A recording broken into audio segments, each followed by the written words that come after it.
인베스팅닷컴 기준 거래량 상위에 오른 기업 알아보겠습니다.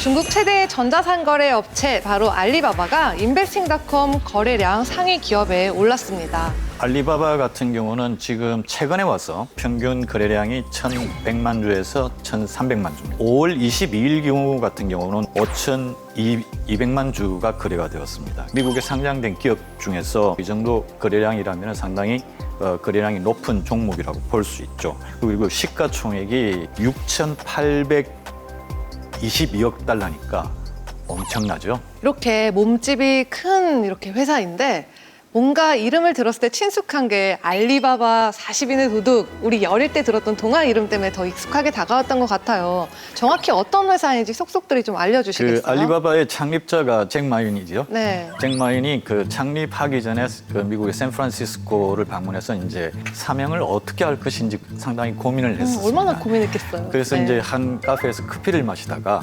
카페의 종업원한테 물어봤어요. 알리바바를 아냐고. 그러니까 카페 종업원의 대답이 물론 영어로 하면 오픈 세사미겠죠. 열려라 참깨라고 그 종업원이 이야기한 걸 듣고선 이제 길거리를 다니면서 이제 지나가는 그 사람들한테 알리바바에 대해서 물으니까 전부 다 똑같은 대답이에요. 열려라 참깨. 글로벌 기업으로 성장시키기 위해서 중국계 기업인데 글로벌 기업으로 만들기 위해서 이런 이름을 지은 거죠. 그러니까 알리바바는 계열사를 보게 되면은 먼저 그 중국의 그 중소기업들의 제품을 글로벌로 판매하는 전자상거래 그 쇼핑몰인 그 알리바바닷컴이 있고요. 반면에 또 개인들한테 물건을 파는 그 타오바오, 그리고 부유층을 대상으로 하는 온라인 백화점인 티몰, 이렇게 지금 여러 가지 그런 계열사로 지금 구성이 되어 있는 상태입니다.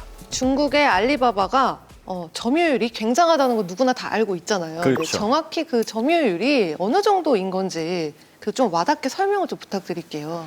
우선 그 알리바바 같은 경우는 아마존하고도 경쟁이 될 수 있죠. 아마존은 좀 글로벌 기업이라고 하면은 알리바바는 지금 현재 중국 내수 시장 위주의 글로벌 기업으로 보시면 되겠습니다. GMV라는 데이터가 있는데 그 데이터에 의하면은 알리바바가 1조 달러, 7조 530억 위안 우리 돈으로 하면은 약 1,240조 원이죠. 매출 실적이 어마어마하네요. 달성하면서 네. 이 온라인 업계에서 새로운 역사를 쓰게 되었죠. 그리고 이제 매출 구성을 보면 되게 그 재밌는 점을 발견할 수가 있는데요. 알리바바 같은 경우는 온라인 그 전자상거래 매출 비중을 줄이면서 반대로 클라우드라든지 아니면 물류 쪽의 그 매출 지금 다변화를 하고 있는 것을 느끼고 있고요.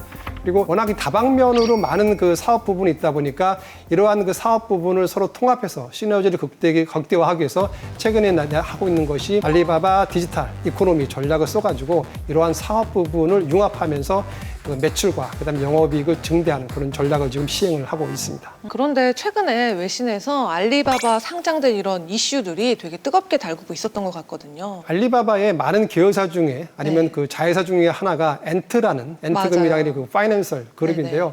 엔트가 7월 중순에 중국의 상하이하고 그다음에 홍콩에서 동시 상장할 것으로 지금 발표를 했는데요. 그 투자은행인 제프리스 같은 경우는 이 엔트 그룹의 상장으로 인해 가지고 알리바바의 추가적인 주가 상승 가능성이 열려 있다. 그다음에 같은 그 월가의 투자은행인 번스타인 같은 경우도 약 2천억 달러를 넘어서 최대 약 2,100억 달러까지 밸류에이션을 줄 수 있다라고 얘기했는데요. 보통 저희가 말하는 2천억 달러는 되게 의미 있는 숫자인데 왜 그러냐면은 미국에서 주요한 투자은행인 골드먼삭스라든지 웰스파고의 그 밸류에이션이 2천억이 안 되는 상태에서 이 엔트가 만약에 2천억을 넘는다라는 거는 되게 조금 그 밸류에이션이 많이 주는 경우고, 이렇게 밸류에이션이 높다 보면은 결국에는 알리바바의 매출과 주가에도 긍정적인 영향을 미칠 것이다 라고 지금 보고 있습니다. 그렇다면 이쯤에서 국내 기업과도 좀 견져볼 만한 데가 또 어디가 있을까요? 국내 기업 중에서 이름이 특이한 기업이 하나가 있는데요. 네. 다나와라고. 다 나와. 네, 이게 어떤 얘기냐, 어떤 회사냐면은 가격을 갖다가 소비자들한테 가격 비교를 해주는, 좀 더 싸고 효율적인 물건을 살 수 있는 그런 정보를 알려주는 그 사이트거든요. 그래서 코로나19 수혜주로 좀 각광을 받고 있는데요. 원래 이 회사는 모든 제품의 가격을 다 비교한 것이 아니라 PC라든지 가전제품만 했거든요. 여기에 대해서 얻은 그 노하우를 통해 가지고 이런 스포츠라든지 레저 쪽으로 이렇게 지금 사업 유형을 지금 넓히고 있는 그런 모습을 보이고 있습니다. 알리바바의 리스크 요인으로 짚어볼 만한 부분 뭐가 있을까요? 워낙 시장 자체가 커지다 보니까 경쟁 업체들이 많이 나오고 있거든요. 텐센트라든지 이 바이두 같은 회사들이 이 전자상거래에 진출함으로써 이 알리바바의 독주 체제에 좀 약간 훼손이 갈 수 있다라는 얘기가 지금 일부 나오고 있고요. 두 번째로는 단기적으로 문제가 될 수 있는 게 이 미디어 부분에 투자를 많이 하고 있는데요.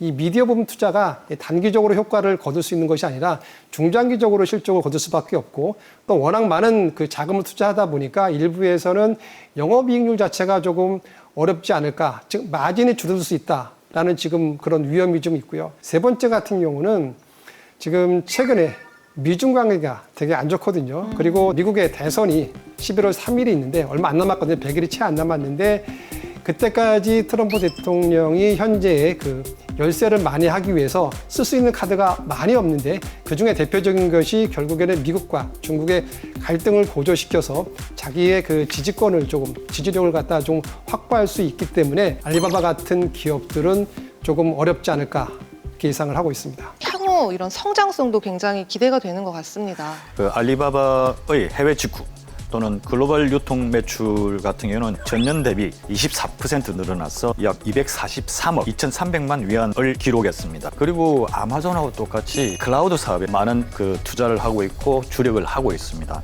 사실 아마존에서도 클라우드 사업에서의 매출이나 수익은 상당히 좋거든요.